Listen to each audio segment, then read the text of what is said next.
DreAllDay.com. You are now tuned into the show where you learn the discipline to show up day after day to do the work, the confidence to put yourself out there boldly and authentically, and the mental toughness to continue showing up, doing the work, putting yourself out there, even when the success you expected to achieve has yet to be achieved. And on top of all this, you get a huge dose of personal initiative. What is that?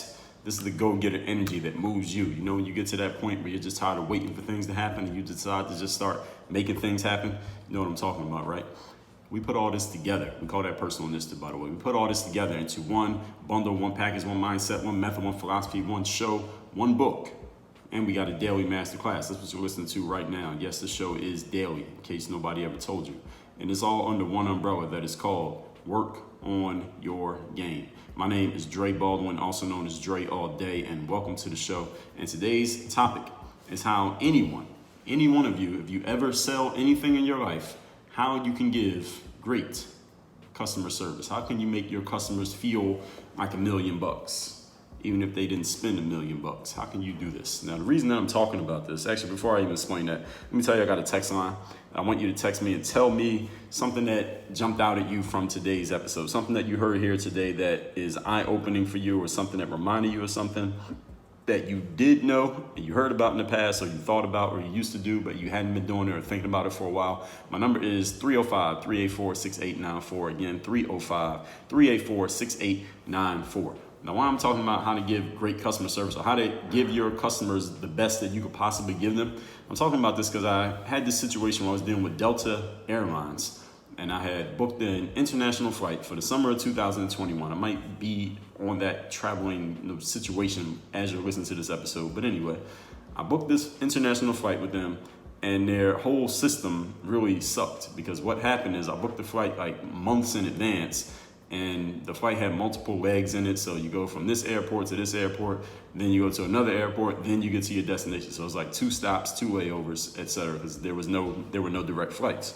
So Delta sent me an email about a month before my flight, and they told me, hey, there's an important update about your travel itinerary, something like that, said in the subject line.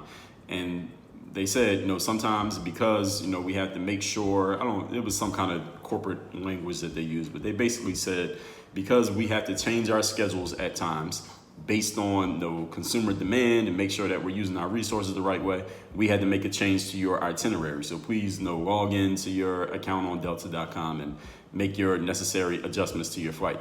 Basically what they had done is cancel one of the legs of my flight, both on the incoming and the outgoing flight.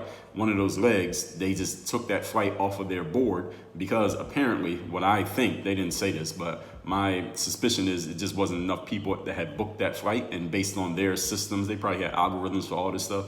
If they don't get X number of people booked on a certain flight by a certain time, they just cancel that flight, take it off the board, and that flight no longer exists, because they would lose money on the flight. Or they got to pay all their staff, they got to pay for the fuel, et cetera, et cetera. So I understand. So they canceled that flight. I had to go on and make a whole new booking, different airports, different locations, et cetera, et cetera. Still starting in the same place and ending in the same place, but everything in between changed, which is, again, not a big deal. But then when I reached out to Delta, I tried to reach out to them a couple different ways. First, I tweeted them, because the airline that I usually fly with, living in Miami, I usually fly with American Airlines, because they have a hub here in Miami, so they do a ton of flights into and out of Miami, and their customer service is great. I can tweet American Airlines, and they have connected me as a person to my American Airlines account. They know it's me. So when I tweet them, I've tweeted them before when I was in the airport and said, hey, they don't have my known traveler number, aka my TSA pre-check, on my boarding pass. How do I get it on there? And the person would tweet me back like 3 minutes later and say, all right, Dre, we added it. And then I look on my boarding pass and it would be there.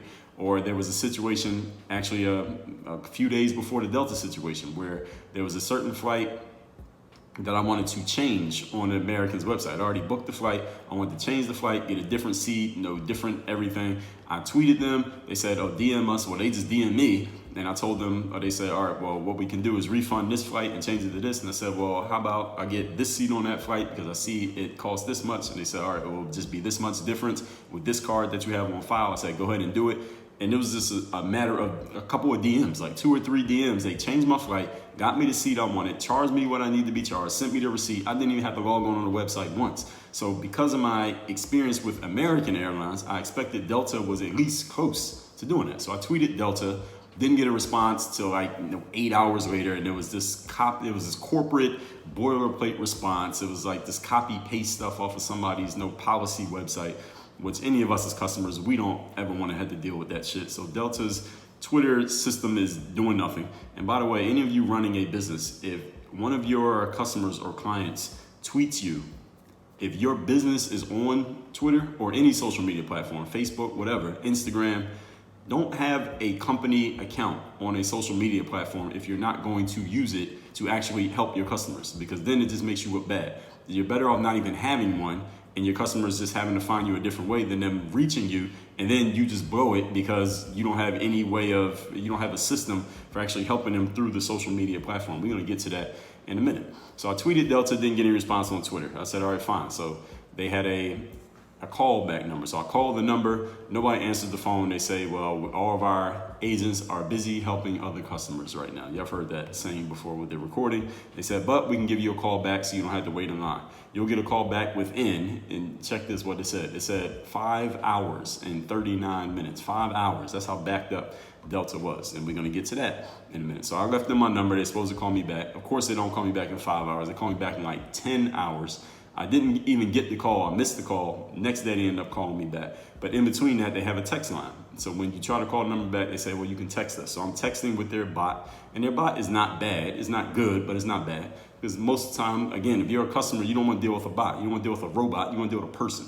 But anyway, I'm dealing with the bot, and it sets me up. I'm answering the questions. It gets me to a point where, all right, you need to talk to somebody. Call the number. So I call the number again. You got to wait 4 or 5, 3 hours, whatever it's supposed to be. And of course, they never call you back anywhere close to the time they tell you you're going to call back. So the call back system was off by many hours. The texting bot didn't happen. And then when I finally got somebody on the phone, I could tell that the woman was very overworked. I could tell that she was very short on patience. Her name was Lola. She was nice enough, and she was trying to be as nice as she could be, but I know she had probably just been doing back to back. Because if you're working in a call center, answering customer service calls, and they're backed up 3, 4, 5 hours, all you're doing is helping one person. That call finishes. Now you're on the phone with the next person, then the next person, and the next person. And when you're working in customer service, I've never worked in customer service, but I would assume that when you do, the only people who call customer service are the people who are something's wrong, right? It's not like you're talking to the people who are happy as customers. You're talking to the people who got an issue. So I could tell that this woman was very overworked, and I could tell her patience was running thin, but she was trying her best to be nice. So in sum, all that being said, we did finally get it figured out, and I got whatever refunded needed to be refunded. They ended up, a nice woman on the phone did actually end up comping a couple of seat upgrades that I made because they had made a mistake and refunded the wrong thing, charged the wrong things. We got it all straightened out. It took me about an hour on the phone with them after waiting a whole day, not getting a response on Twitter. And as all of this is happening, while I'm on the phone with Lola, I started writing down notes for what became today's episode. And this is not necessarily a takedown of Delta. I think I've already told you enough about Delta, but this is just these are things that I see happening all the time with businesses who are dealing with their customers. And it seems that a lot of businesses don't quite understand. I don't know why, but they seem to not quite understand that the customer is the most important person in their entire business. Well, the staff matters too. The staff may be the most important. Maybe you could say it's a tie between the staff and the customers, but the customers matter a whole lot. And if you're not giving the customers what they need, you're going to be destroying your own business. Now, Delta is definitely violating this, especially because of my experience with American. Because of my experience with American, I know what it looks and feels like when an airline is doing it the right way. So when I seen Delta, I'm like, all right, they're doing it the absolute wrong way. So that's what got me thinking about this here today. So if anybody from Delta is listening to this episode, or any of you know someone, you go ahead and forward them this episode. Somebody who can make a decision to do something different, because they absolutely need some help. So today what I'm going to do is help you understand that, first of all, when you have overworked customer service staff like Delta's was, that's the easiest way to destroy your business, because all they're going to do is make the customers who are already calling because they already got a problem, this is going to make them more aggravated, and there's going to be more issues. So today, I'm going to share some principles for you giving great customer service, even if you only have one customer, all right? Even if you don't have a customer service staff, even if you're the salesperson, you're the marketer, you're the web designer, and you're the customer service, and you're the person who has to do delivery. If you're doing everything in your business, if you have people giving you money, you must offer customer service. Right? You might not know you're giving customer service, but you need to be doing it. That's why this episode matters so much. These are things that I knew how to do, I kind of inherently understood these things, even when I was brand new at selling, when I first started having customers and no one had ever taught me these things, but I understood because I always thought about how I want to be dealt with. I know when I call any type of customer, not customer, but company, and I'm talking to their customer service people, or there's a customer service issue, even if I just walk into a business and one of the workers there, and the workers are just completely violating these principles that I'm going to share here today, I'm like, these people just don't get it. Like, how do they not understand this? How were they not trained on this? And who hired this mofo? Those are the things that I think about. So today I'm going to lay those out. So any of you, I don't care if you are the only employee in your business and you only got one customer or you have 0 customers, these are principles that you need to follow when you are dealing with customers that will help you keep your customers. Because by the way, if you have no customers, you have no business, in case anybody didn't know. So let's get into it. Point number 1. Today's topic, once again, is how to give great customer service, how to be excellent in dealing with your customers so you can actually keep them and actually, make money. Number 1, it is not about you. When you are giving service to your customer, it is not about you, the worker. It is not about you, the company. It is about the customer. Now, I'm not saying that the customer is always right, but the customer is the most important person in the conversation. That's what I'm saying. 2 different things. By the time a customer, as I said, calls or emails or texts your company with some type of service issue, something's wrong with their product, or they got overcharged, or something with their card, or some type of issue going on, listen, they're already more than halfway unsatisfied. That's why they called you, because there's an issue. So here's what you don't do. Let me tell you some things that I've seen and heard from customer service agents. This wasn't necessarily the Delta person, but I've heard this from other people at different times. And you can tell me if you've ever experienced this. And any of you who works in customer service, make sure you don't do this. Number 1 thing you do not tell people how much work you have been doing. All right, nobody gives a damn how much work you've been doing. Now, the Delta person did do this. I remember when she got on the phone, I was like, hey, you all told me 3 hours, but it was like 8 hours ago. And y'all finally calling me back. And the thing that she said was, well, we're very understaffed right now, sir. I'm like, I don't give a damn that you're understaffed. I didn't say that to her, but this is what I'm thinking. I don't give a damn that you're understaffed. Why are you talking about you? All right, I'm the customer here. I'm the one who is, because I buy stuff, Delta has a call center and you have a job there. And I wasn't, not like I'm talking down on the woman, but like she's talking about they're understaffed. Like, so what? So what, you're understaffed? What she should have said, instead of saying we're understaffed, to say, you know what? You're absolutely right. I understand that it can be very frustrating for that system to be off. I apologize for it taking so long, but tell me how I can right this situation and make things better for you. How can I make your day better and help you with whatever reason that you called here today, sir? Now, I understand. It'd be very hard to come up with those words when you are literally understaffed and overworked. But if you're going to work in customer service, then this is your job. And if you are the only person running your business, person who's listening to me today, this is your job even if you don't want it. It's your job either way. Do not tell people how much work you're doing, how hard it's been for you, how many different people you've had to deal with, because your customer does not care. Guess who your customer cares about? They care about themselves. Guess what they care about? They care about their situation. They don't care about your situation. They don't care how hard you're working. They don't care how many problems you're dealing with on your end. So don't tell them, because they didn't ask and they don't care. If you're doing enough business, any of you running a business, if you're doing enough business that you do have customer service staff, Delta, staff your customer service staff. All right, Delta, what else could you be spending money on besides customer service staff? What else y'all got going on? Where's all the money going? Delta has, you got the airline, you're taking people's money for flights, but you don't have a customer service staff to where people are waiting 8 hours to get help with something that's going on with a flight where they're giving you their money. If your business is big enough that there is a customer service staff, you need to have staff working there. All right, I shouldn't even have to say this. Your customer service line is your last line of defense before you lose customers. Think about it. When I said my experience with Delta, I don't hate Delta. I'm not mad at Delta, but any opportunity I have to avoid booking a flight with Delta, I'm going to take it. I'm not going to book any flights with Delta if I can help it. Why? Because their customer service was terrible.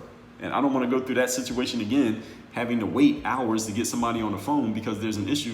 What if my flight was like the next day or 2 days later? I'd just been shit out of luck because it took them that long to finally get somebody on the phone. Your customer service staff is your last line of defense before people decide to no longer be customers. And if people stop being customers, then you no longer have a business.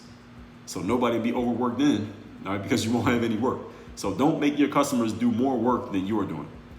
Again, as I told you, the American versus Delta experience, I was spoiled by American, but them doing it the right way, that I expected Delta to at least come close. But it was a night and day comparison. So even getting a refund, I remember I called Delta and I'm like, hey, I paid for seat upgrades on this flight and this flight, but y'all canceled that flight. So I need my money back for those seat upgrades. And the woman said, all right, hold on. So she puts me on hold, comes back to the phone and says, all right, we refunded your seat upgrades. I said, no, miss, you refunded the wrong ones. You refunded the seat upgrades for the flights that still exist, not the ones that didn't exist. She was like, oh, well, you didn't tell me that. I'm like, wait a minute, I just told. So this is how these conversations went. And I understand that the woman was probably had very frazzled nerves and she was probably very overworked, but for even her to respond that way and say, oh, well, you didn't tell me that. Well, listen, it doesn't matter. Even if I had made the mistake, which I didn't, but let's just say that I did. Listen, you don't tell me that I'm wrong. Just say, oh, my bad. Let me fix it. How can I make this better? Remember, I'm the customer. And so I got the right to be wrong. You don't. So even getting a refund, Delta had to put me on hold. The woman had to put me on hold not to do the refund. She had to put me on hold to talk to somebody else, and the other person had to do the refund. So this was the telephone game, literally the telephone game. She had to talk to someone else, and that person did the refund. And I'm saying to her, and this is what I said to her. I said this to her on the phone. I was like, listen, I know it's not your fault. I mean, you don't own Delta. You're working there. But do you see how you all's system is so janky that you even got to put me on hold just to do a refund? Why can't you do it? Why are you even on the phone if you can't even give me a refund? And she kind of understood, but she was saying, well, this is the reservations line you're talking to. I'm talking to the accounting department or whoever it was she was talking to. So the message got lost in translation. So they had to do that over. And because of those mistakes, they ended up giving me some seat upgrades for free because they refunded me by accident and then said, well, we're going to give them to you anyway. You'll still get the refund, et cetera, et cetera. That was their mistake. I didn't ask for it, but they messed up. So the whole point is this. Make your system smooth and do not tell people how hard the work is for you or how much you've been doing, even if it's true, because other people, especially your customers, do not give a damn about you, employee or entrepreneur who's selling stuff.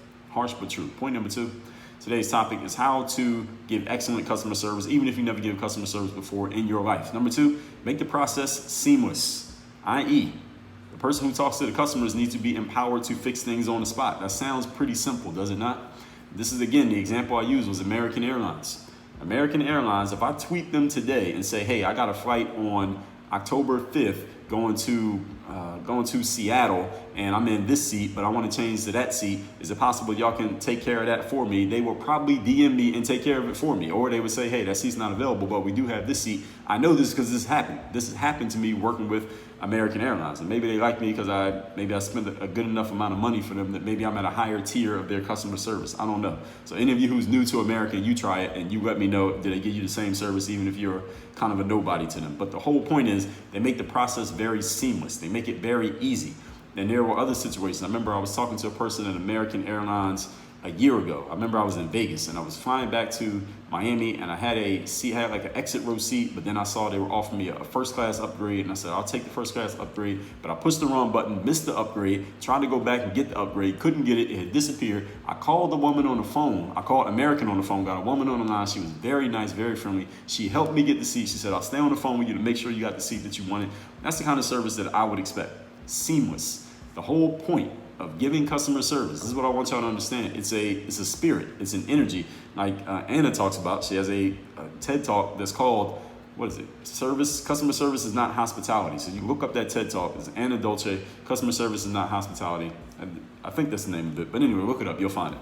But anyway, the whole point is it's a mentality. It's an energy. This is not, the things I'm telling you here today is not tactics. This is not, you need to write it down and point number, you need to do this first, then do this, then do this. That's not what I'm giving you here today. I'm not giving you tactics. I'm not even giving you a strategy. I'm giving you, this is a way of thinking. It's a way of looking at your business. And when you're serving your customers, you have to do this stuff because if you don't, you're going to lose your business. You will lose your customers.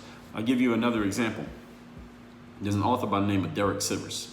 And I don't remember which one of his books it was that he talked about this, but he gave this example when he was running his company called CD Baby. Back in the days when people used to buy all their music on CDs. And he had a staff of, it wasn't a lot of people, maybe 10, 20 people working for him in their factory, packaging up CDs and shipping them out. Derek was the CEO, the head guy, and every time a customer had a customer service issue, would call into the company. One of Derek's employees will come to Derek and say, all right, boss, what should I do about this situation? And Derek would answer the question. And then, or first what he would do, his first good idea was, every time there was a situation, he would call everyone together. He would say, here's the issue that came up. Here's how we handle this issue. And then he would tell somebody, write this down in the employee handbook. So now everyone knows how to handle, if this issue ever comes up again, everyone knows what to do in this situation, so you don't have to ask me again. So that way, every time something came up, they were adding it to the standard operating procedures so that everyone knew exactly how that thing worked in the future. That was the first thing he did. The second great idea Derek came up with was this. I think this actually might not have even been Derek who did this. I think this was Tim Ferriss actually who gave this idea. So let me check myself. So anyway, what Derek said was a good idea too. But Tim Ferriss, I think, was the one who came up with this idea. In his book, The 4-Hour Workweek, he talked about this because Tim, a lot of people don't know, before he became a famous author and podcaster and whatever else he has going on, he was running his own business where he was selling like a supplement type of product. And his business was doing well, but he was running himself ragged, which is why the whole experiment that he went through that became the 4-Hour Workweek happened, because he was just killing himself trying to run his business. So what Tim eventually told his employees, because his employees kept reaching out to him the same way Derek's employees were reaching out to Derek, and they were saying, well, the customer said this is the situation, what should I do? And he kept getting all these questions, and Tim was just getting driven crazy because his employees kept asking him what to do in these customer service situations. So Tim created a policy. He told his staff, any customer service situation that you can handle that costs less than $100 for you to handle without coming to me, just do it. So if it costs less than $100 to replace somebody's protein, just replace the protein. If it costs $50 to refund somebody who's unhappy, just refund them. So any situation that costs less than $100 to fix, just fix it. What was the point of Tim doing that? First of all, if you think about it, a customer service person, now they don't have to put you on hold. Tim's customer service staff didn't have to put his customers on hold to ask the boss what should they do. They could just handle the situation because now they are empowered. It makes the situation more seamless. It makes it go faster. It saves a lot of time. And it will probably delight your customers that the customer service person can just handle things and they don't have to get an okay from somebody to just do what needs to be done anyway without asking somebody. This reduces friction, it lowers customers' frustration, it takes less time, and it empowers your staff. There are wins all around. Everybody wins in that situation.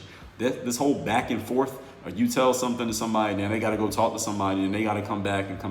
Any of you who's ever negotiated to purchase a vehicle, you know this whole back and forth. All right, the salesperson says something to you, you push back, they say, all right, I'll be right back. They go talk to the salesman, and then they come back with a different number. Then you go back, and then they got to go back again. They got to leave the room again. You don't want to keep doing this. It becomes this whole cat and mouse game, and you know what they're doing. All right, this is all a hustle. They know exactly what they're doing. They know exactly what numbers they can accept and what numbers that they can't, but they try to make it seem like it's something other than what it is. It really increases the frustration for a customer, and even if you end up making the sale and making the money, you might never get that customer to walk back through your doors again because of the frustration of the experience. Is that worth the dollar? It is usually not, because in the long run, the lifetime value of a customer is many, many times more than the value of just that one transaction, even if you quote unquote win as a business by getting an extra dollar or two out of that person. So the back and forth, you get rid of that, no possibility for miscommunication, Delta, no mistakes, and you don't alienate your customers. Just the other day, I'll give you another example. Somebody texted me about a book that they ordered. They send a text to my text number, 305-384-6894. They said, well, Dre, I ordered a book from you, but I think I gave a bad address. I don't know how they know they gave a bad address. Maybe they got an email from the post office or something. And I was just about to text them back and tell them, hey, email us at this address and we'll fix it. But then I caught myself. You know what? That's increasing the friction. I'm asking them to do more work. They're texting me directly. Why not just handle it right here? So I got their address from them and fixed it right there on the spot. Does that seem trivial? Maybe it does seem trivial, but it's not, because that's how you solve things. I'll give you another example. I had somebody who came to mirrorofmotivation.com to get their free copy of my book, The Mirror of Motivation. The woman had ordered, she got the Mirror of Motivation and she got the Bulletproof bundle. So that's 4 books coming her way, but for whatever reason, she emailed me 2 days later and told me, hey, Dre, I ordered your book, The Mirror of Motivation. I got the Bulletproof bundle. But then when I went to the next page and I tried to get the advanced bundle with Work on Your Game and the mental workbook, for whatever reason, it was getting rejected. It was telling me that my card wasn't working, so I went back and did it again. But what ended up happening, this woman said, is that I bought the Mirror of Motivation and the Bulletproof bundle each twice. And I didn't get the Work on Your Game and the Mental Workbook. And I saw that order come through. She got 2 copies of it. The thing is, by the time she emailed us 2 days after her order, we had already shipped the books out. So we had already sent her 2 copies of the Mirror Motivation and 2 super used, 2 mental handbooks, 200 mental game best practices, basically 2 bulletproof bundles. Not basically, but exactly 2 bulletproof bundles. And then she emailed and said, well, I didn't mean to do that. I meant to get the other books. And she asked, well, could you just cancel the extra bulletproof bundle and send me the other 2 books? And I emailed her back. Well, we emailed her back. Came from me, we'll just say. And we said to her, listen, we already sent you both bulletproof bundles, but you know what? Just keep it. Give the extra bulletproof bundle to someone as a gift. We will send you those other 2 books free of charge. Nothing else that you need to do. Done. That's how you handle a customer service issue. We weren't going to do the back and forth and refund her and make her send the books back or charge her again or charge the difference. We didn't have to do all that. It was cost us less than $100 to solve the issue. I like that $100 barometer right there. Cost us less than $100 to solve the issue. It makes us much more money in the long run to please and satisfy that customer. And she's going to stick around because of the way that we handled that. I'm betting that she's going to stick around based on the way we handled that, rather than go through all the hassle of going into the detail over a couple of dollars. All right, it does not matter. It's much more valuable for us to keep that customer and satisfy that customer right there on the spot. This is again a mentality. Ain't nobody taught me this. I didn't read a book about this. This is just something that I'm thinking to myself. What would I want to happen if I was the customer calling somebody or emailing someone and I noticed this thing where I got charged twice for something that I didn't even want, but I wanted something different? Are they going to make me do all the cat and mouse back and forth, or are they just going to handle it? Now, which one would you want to happen if you were the customer? Point number 3. Today's topic, once again, is how to give great customer service even if it is your first ever customer. Remember who pays your bills. You might think you pay your bills. Not really. You don't pay your bills. You pay your bills with money that you made from doing your business. So how do you make money in business? Business being the exchange of resources, usually money, between someone making an offer, that's you, the entrepreneur, and someone who is wanting that offer, that good or service, being the customer, client, the patron. Entrepreneurs do not have a boss on paper. Technically, when you're an entrepreneur, you don't have a boss, but you actually do have a boss. You actually got a lot of bosses. However many customers you got, that's how many bosses you have. So if you got 10 customers, you got 10 bosses. Now, how do you know that these customers are your boss? Because if they stop liking you, you won't have a job anymore because your business will not be making any money. Therefore, you ain't got no business. Treat your customers with the same care and respect that you would show to your own boss if you did work for somebody, because your customers can fire you. All right, your customers can fire you by no longer buying from you. Just like, as I already told you, as much as I possibly can, I'm firing Delta Airlines because I don't like the way their customer service thing worked. It's not even that they didn't technically mess anything up. It's just the way that they did it was just it was way too much friction in trying to get things fixed. Whereas I know American Airlines does things much less friction. So this is like an advertisement for American Airlines. They need to give me some free miles or points or something like that for this advertising I'm giving them right now. So as much as I possibly can, I'm firing Delta. The woman, again, on the phone, she was overall nice, but the system was terrible. It wasn't her, it was the system. So you notice the things that I'm saying here today is not really about any individual person. It's the way that you have your system set up. So any of you, again, if you run a business, if you sell any products or services, or you work somewhere where you are dealing with customers, I don't care if it's via email, via phone, or in person, please take these to heart, because these will determine whether or not people keep coming into the business. And if you are not the owner, if you are not the CEO and you're getting paid either way, no matter what you do, understand that unless you want to be out searching for a new job, you should probably still take these into consideration, because if you're not giving good customer service, you will either A, get fired because your boss heard this episode and they know what needs to be done. They're going to be looking at you as the problem, or B, that business is going to go out of business and you're going to need a new job. So let's recap today's class, which is how to give great customer service even if you don't know how to give customer service. Point number 1, it is not about you. The customer does not care how hard it is for you, what challenges you all are going through, or what is going on the back end of your company. Maybe some of them are nice enough to ask, but most of the time they don't care, and you definitely should not offer it as an excuse for why your customer service sucks. Point number 2, make the process seamless. In other words, make it as easy as possible for the customer to get what they need. Every time an issue comes up, make sure you're documenting it so everyone knows how to handle that issue. If it costs less than $100, for example, just using that number as a raw example, to solve an issue, just go ahead and solve it. All right, don't make the customer do a whole lot of back and forth, because that increases friction. It makes people frustrated. It costs time, and it's usually not even worth the money that you're going to get for going through it. Just solve it. Delight your customer. Give your customer something that will make them smile and make them happy and make them think and feel that you're a really nice person and a nice company, which means they're going to come back. All right, the money that your customer spends with you over the next 10 years is worth way more than the extra $25 you would get out of them by following your fucking policy. Point number 3, remember who pays your bills. Entrepreneurs do not have a boss on paper, but you actually have a boss for real, and that is your customers. If your customers and clients fire you, then you are no longer in business. If they stop liking you, you're done. All right, like I'm firing Delta as much as I possibly can because their system was terrible. Send me a text. Tell me what you're going to do different in your business based on what you heard here today. My number is 305-384-6894. Work on your game. Dre all day.